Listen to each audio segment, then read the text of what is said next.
super-héros, soyez les bienvenus pour cette nouvelle chronique. Bon, les autres, c'est pas la peine de faire la tronche, vous pouvez quand même rester. Et j'irais même jusqu'à dire qu'il vous est grandement conseillé de rester pour cette vidéo car, d'une, vous avez forcément entendu parler des Avengers dont le deuxième film vient tout juste de sortir au ciné. Et de deux, eh bien tout simplement car le grand amateur de comics que je suis va tenter de vous faire un petit cours d'histoire sur ce groupe de super-héros, histoire d'en savoir un petit peu plus que ce qui est montré dans les films. D'ailleurs, big up à mon père car c'est lui qui m'a fait découvrir tout ça alors que j'étais gosse. Ah, je peux vous dire qu'il a regretté par la suite, hein, surtout quand je ressemblais à un junkie de la BD et qu'il me fallait minimum une dizaine de revues par mois. Mais revenons au sujet principal. Ouais, parce que les Vengeurs, ils sont pas nés d'hier, ni même de 2012, date de sortie du premier film réalisé par Joss Whedon.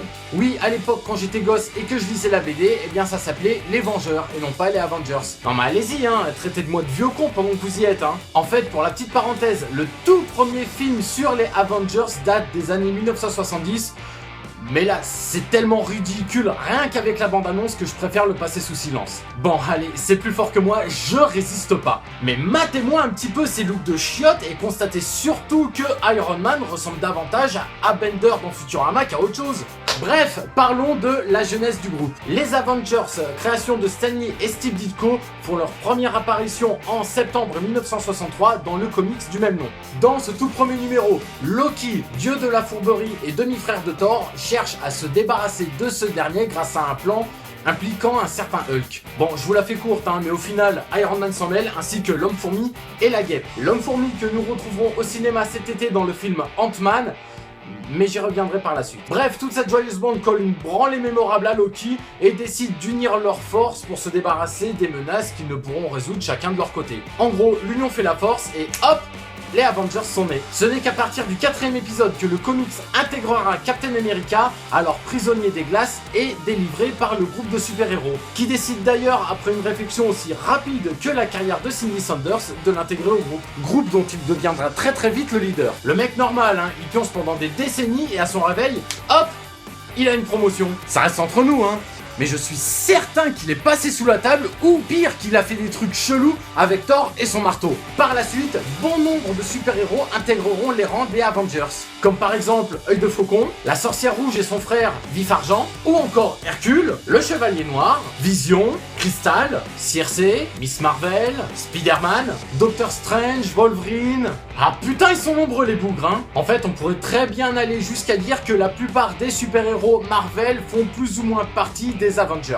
Même certains membres des 4 Fantastiques en ont fait partie durant un temps. Les 4 Fantastiques, encore un bon film de merde qui s'annonce pour cet été. Bref, énumérer tous les Avengers prendrait autant de temps que de chercher du romantisme dans un film de Marc Dorcel. Et avec autant de héros, eh bien forcément, il faut un certain nombre de vilains emblématiques. Kang le Conquérant, Fatalis, Thanos, le Beyonder, Proctor, Hood, le roi du crime, et bien évidemment, Ultron, un robot hyper intelligent, super puissant et qui ne cesse d'évoluer à chacune de ses apparitions. Créé par Hank Pym, alias l'Homme-Fourmi, Ultron était à la base une intelligence artificielle dans ce qui ressemble à une boîte de conserve géante ou une cocotte minute. Tu te doutes bien qu'avec un physique pareil, il était mal barré dans la vie, hein. Du coup, il se perfectionna lui-même pour ensuite se rebaptiser Ultron 5, fonder les Maîtres du Mal sous le pseudo de Crimson Call et affronter les Vengeurs. Et accessoirement, détruire l'humanité aussi.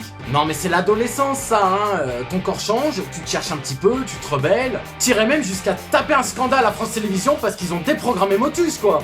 Big up Thierry Beccaro. Et c'est d'ailleurs grâce à ce dernier point que la chronique vers le film qui vient de sortir va se faire. Car Ultron dans ce deuxième film, il n'est pas créé par Hank Pym, mais par Tony Stark qui souhaite créer un programme de défense pour la Terre. Oui, dans la mesure où le film Ant-Man ne sortira que dans quelques mois, il était difficile de reprendre les mêmes origines que la BD pour les transposer sur grand écran. Quoiqu'au final, c'est pas si différent, c'est juste super bien adapté à la situation. Tout comme l'apparition des nouveaux personnages que sont Vif Argent et la Sorcière Rouge, qui à la base sont les enfants de Magneto et donc mutants par définition. Et comme les mutants ça n'existe pas dans les films concernant les Avengers, tout du moins pour l'instant, et bien là ce sont juste des expériences menées par l'organisation secrète Hydra et qui en veulent à Tony Stark pour des raisons que je vais vous laisser découvrir dans le film. Et franchement, c'est subtilement tourné pour que l'ombre de Papa Magneto ne plane pas sur eux à chacune de leurs apparitions. Sans parler du fait que Aaron Taylor Johnson colle super bien au personnage de Vif Argent qu'il incarne, avec ce petit côté arrogant qui le caractérise si bien dans la BD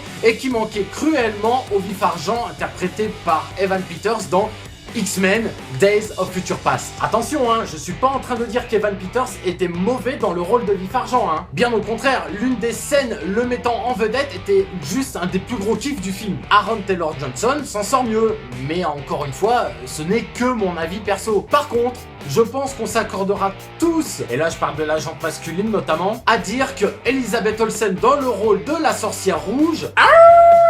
Bon, effectivement, le fait que la caméra soit constamment fixée sur son décolleté a dû sans doute me conditionner à la trouver juste super bonne, quoi. Je parle bien évidemment de son jeu d'actrice, Mais en dehors de la nouvelle jeunesse d'Ultron et des nouveaux personnages, Avengers 2... il vaut quoi au final? Il vaut juste 2h20 de pur divertissement comme on s'y attendait et comme on en redemande. Sans aller jusqu'à dire qu'il surpasse le premier opus, celui-ci a le mérite d'alterner les scènes d'action de folie rythmée comme un morceau de Prodigy, notamment cette scène d'ouverture qui reprend la dynamique d'une des scènes les plus épiques du premier épisode, dans laquelle on voit le groupe en action passant d'un personnage à l'autre, et d'autres moments s'intéressant au développement des personnages et aux relations qu'ils ont au sein du groupe. Et la très bonne surprise vient du personnage d'Œil de Faucon. Mais si, vous savez, ce mec qui se prend pour Robin des Bois alors que tout le monde est en train de se taper avec des fusils ou des rayons laser.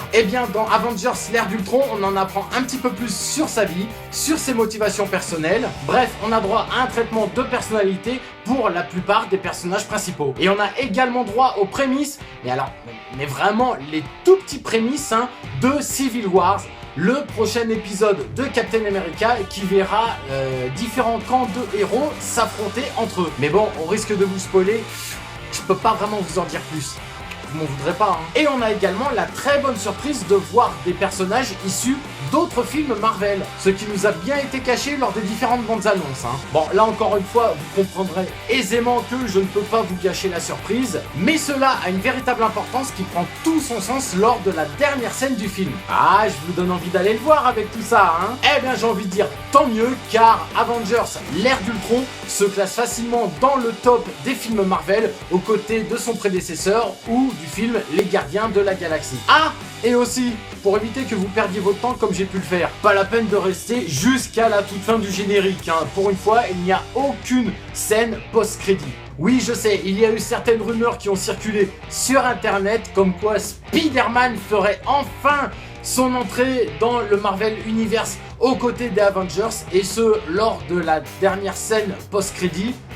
Au final non, et croyez bien que j'en suis le premier désolé. Mais je dois vous faire une confidence, j'avoue que j'avais quand même 2-3 craintes au sujet de ce film Avengers l'ère d'Ultron. Bon, en même temps c'est normal, je suis un gros fan, je lisais la BD quand j'étais gosse, alors le moindre petit détail qui peut ne pas me plaire, ça peut me faire criser. Mais au final, j'ai pas vu le temps passer, Certains passages, notamment une certaine scène centrée sur le marteau de Thor, m'ont bien fait sourire. Mes yeux de fan ont scintillé en voyant certaines références annonçant certaines futures productions Marvel, et je peux même dire qu'à certains moments, j'ai eu une petite érection. Bref, verdict, Avengers l'ère d'Ultron, c'est du tout bon, je vous conseille vivement d'aller le voir. Pour ma part, j'attends plus qu'une seule chose, c'est que Spider-Man fasse son entrée dans le Marvel Universe à leur côté. Toi, derrière ton écran, tu as vu le film? Tu l'as aimé? Tu l'as détesté? Tu penses que je suis un connard? Exprime-toi sous cette vidéo, on va débattre ensemble, et au passage, abonne-toi pour ne pas louper les prochaines chroniques. Et si tu veux la partager sur les réseaux sociaux pour faire un petit peu de pub, moi personnellement je suis pas contre. Sur ce, rendez-vous pour la prochaine chronique.